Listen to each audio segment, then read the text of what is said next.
Hi guys, it's Jim here from drtankenstein.com with a homebrew challenge video. It's 2020, the world's locked down, we're all social distancing, we're cutting our own hair, we're brewing our own beer. My friend Gary from @RealTours is watching a lot of films. He tweeted me with a bit of a challenge. He wanted me to make him the ultimate lockdown beer. Now, a few people jumped on the tweet and it seemed like everybody had their own opinions on what the ultimate lockdown beer needs to be. So that got me thinking, and Gary, challenge accepted. This is my ultimate lockdown beer. And at the risk of sounding clickbaity, I think it's going to rub some people up the wrong way.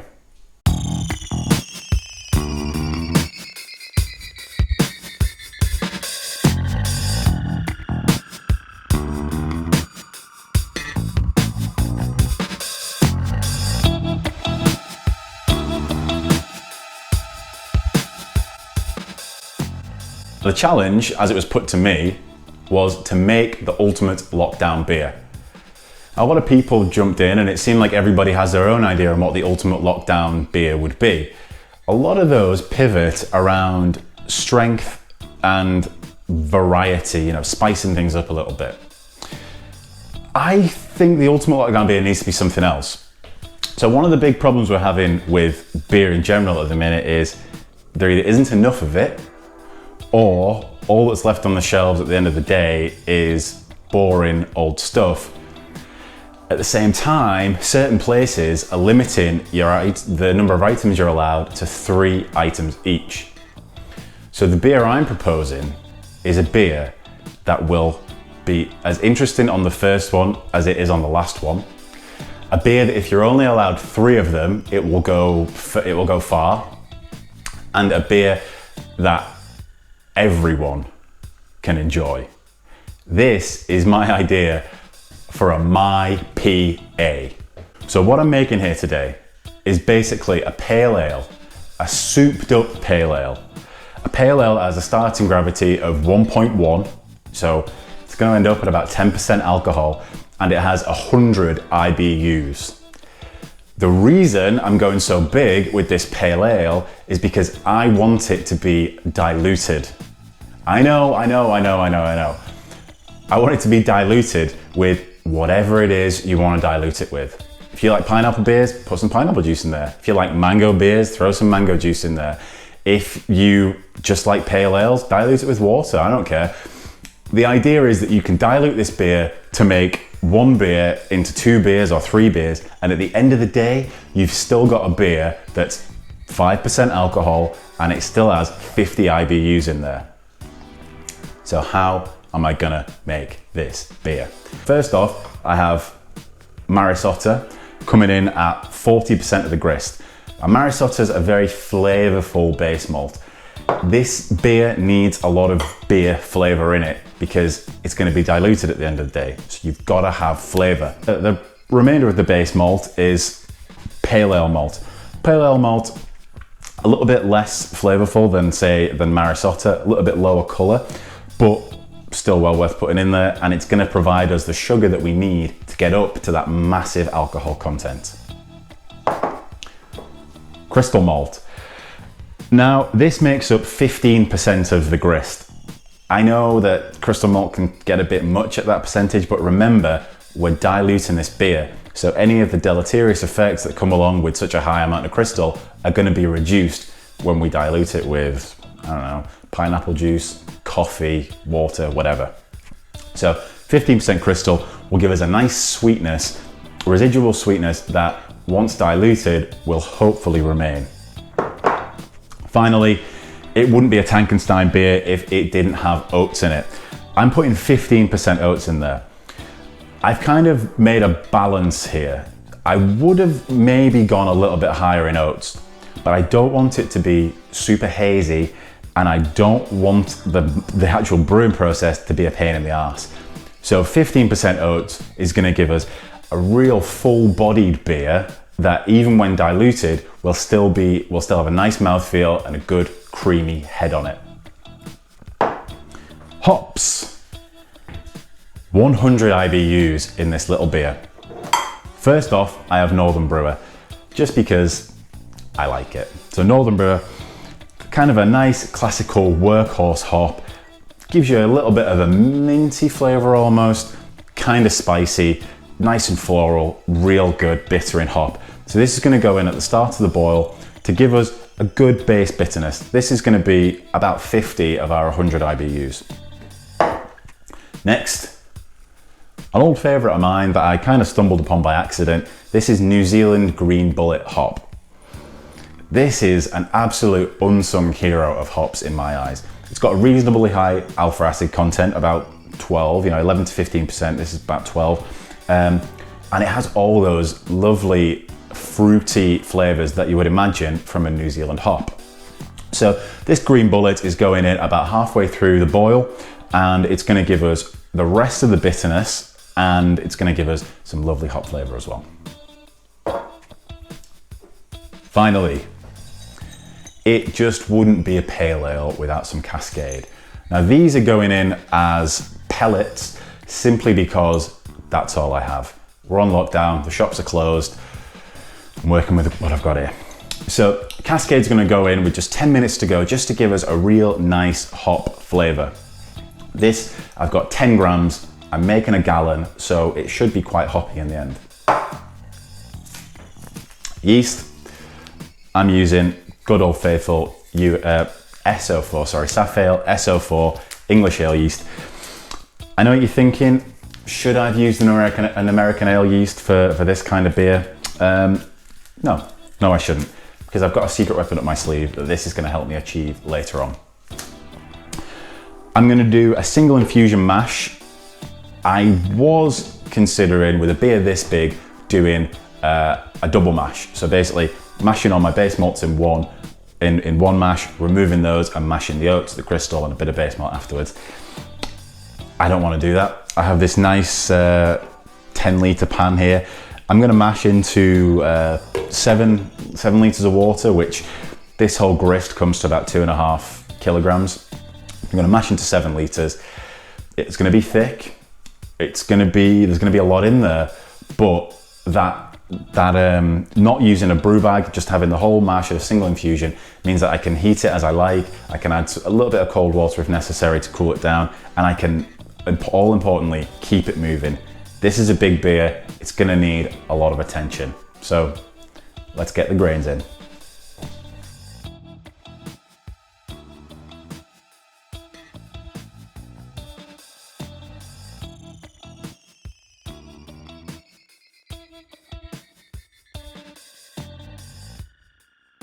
The grains are in, we're all doughed in. All that's left to do now is to mash at about 67 degrees for an hour, and then I'll mash out to 80, just really trying to get all that sugar out of those grains, because we need a lot of it if we're gonna make this beer as strong as I want it to be. So it's in, I'll see you in an hour.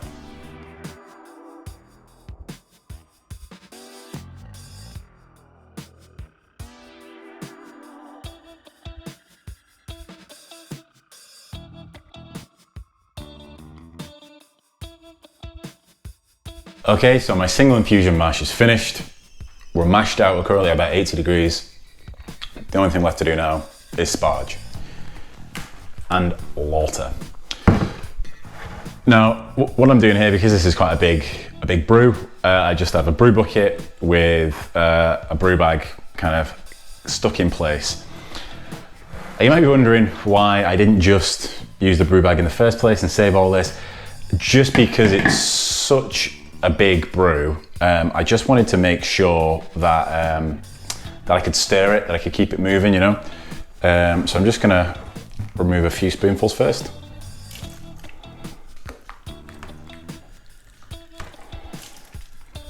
This actually didn't turn out to be such a thick mash in the end, but I just don't really want to be holding massive amounts of hot water in the air when you're as clumsy as I am. It's not a good idea.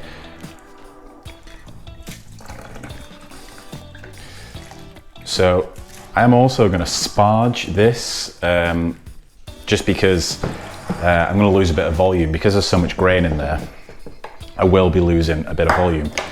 So to combat that, I'm going to sparge. Now,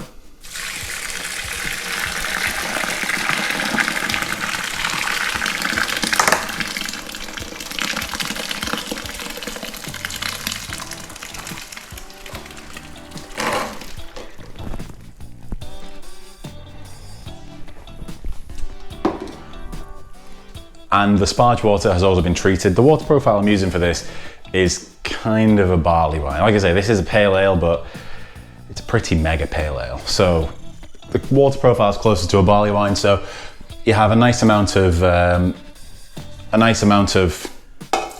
sulfate in there. Chloride to sulfate is about 0.4. But I've just added a little bit extra carbonate just because our water's quite low in carbonate over here anyway. And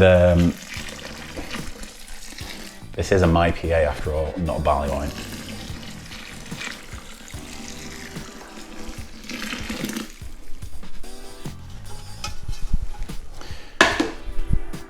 So in a second, what I'm going to do is take a gravity reading of this. And I'm going to do that not just to make sure that I've hit my target and stuff like that. But like I say, this is a MyPA. The goal of this is a completely customizable beer. A beer that you can take one bottle and turn it into 2 or 3 bottles of something completely different, completely unique, and completely interesting to get you through those long lockdown months. So in order for that to be possible, the beer needs to be quite balanced. So if you want to make it sweeter later on, that's fine. If you want to make it more bitter later on, that's also fine. But there needs to be a good starting point. And I've chosen that to be a bitterness to gravity ratio of 1. So what that means is if my starting gravity turns out to be 1.1, I want my IBUs to be 100. If it's 1.08, I want it to be 80, and so on. And the way I'm going to do that, the way I'm going to ensure that balance is by taking a gravity reading now so that I can predict my final gravity later on. So currently, all the gravity that I'm going to get in this beer is in it. I've extracted everything I'm going to extract from this grain. I'm not going to add any more later. So that means that the gravity now is just a little bit more dilute than it will be in the end. So I need to use Ray Daniels' gravity units technique to calculate my final gravity. A Ray Daniels gravity unit system is basically a way of quantifying the amount of sugar that you have in your beer. So what you do to get your target gravity units is to take your target gravity, in this case 1.1, and take the 1 off the beginning and just use the 100. So 1.1 becomes 100 when you remove the 1. You then take the number of litres of beer that you want to make, in this case 4.5, you multiply the two together and you have 450 gravity units. So to calculate the number of gravity units I have here, I do the same thing. I take the actual gravity, I take the 1 off the end. So if this is, for example, 1.7, I take the 1 off, it becomes 70. I then multiply that by the number of litres I currently have, which is, in this case, just over 7.5. I then have my gravity units in the beer. Like I say, no more gravity is going in this beer, so that's an accurate representation. Just going to remove this grain, and yes, I am going to squeeze the bag.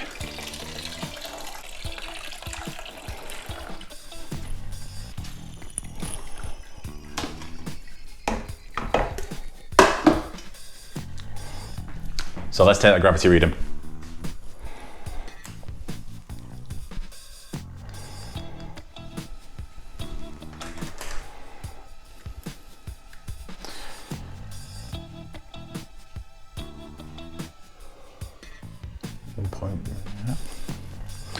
Yeah, so I'm coming out pretty much fine on that. It looks like it's worked fine. Gravity is 1.065, 7.5 litres. That's pretty perfect. So now all I need to do is transfer this into the pan there and boil it up.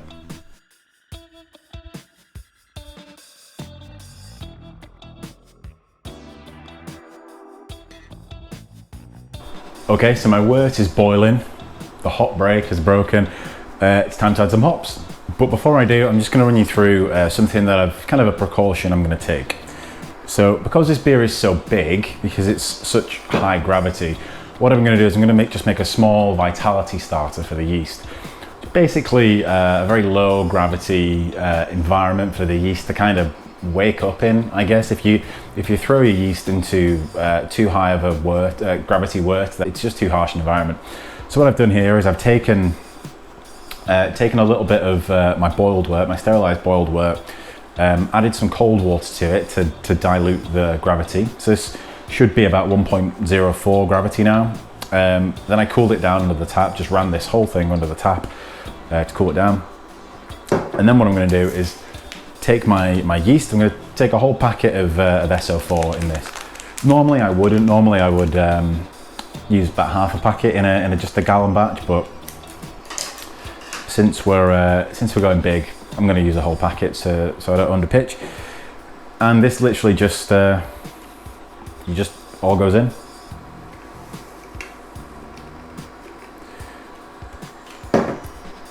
So this is obviously a loose fitting bung that I'm putting on it.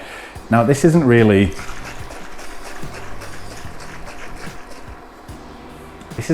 a yeast starter, so as much as the bung is loose fitting and if the gas builds up in there, it can just pop off rather than explode.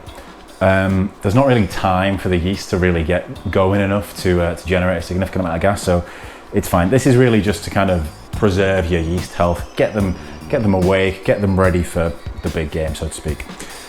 So now I'm going to talk about hops. So my hop choices for this beer have basically revolved around balance, bitterness and balance. So I want to balance all the alcohol out with some nice bitterness so that when people do customize their MyPA to how they want it, it's still within balance. So this nice big charge of Northern Brew is going to go in first, followed by the New Zealand Bullet and the Cascade, and that's going to give me a nice round of bitterness. I do have another hop addition that I'm going to do right at the end, and that's this. This is a very, very small 2.5 grams per litre hop addition, and this is going to be a biotransformation hop addition. What I've got in there, I've got Cascade, Simcoe and Chinook, hops that I just absolutely love. And I'm going to put those in at the start of fermentation just to get a little bit, not flavour, but what I want from these is that kind of resinous hop character. So when the yeast starts to act on the hops, things are going to get a little bit interesting, hopefully. Like I say, hopefully I won't end up with a massive hop bomb, because if I do, then that's going to interfere with some of the, I don't know, mango, passion fruit flavours that people are going to put in this beer. So small biotransformation hop addition at the end, but during the boil, it's all about bitterness.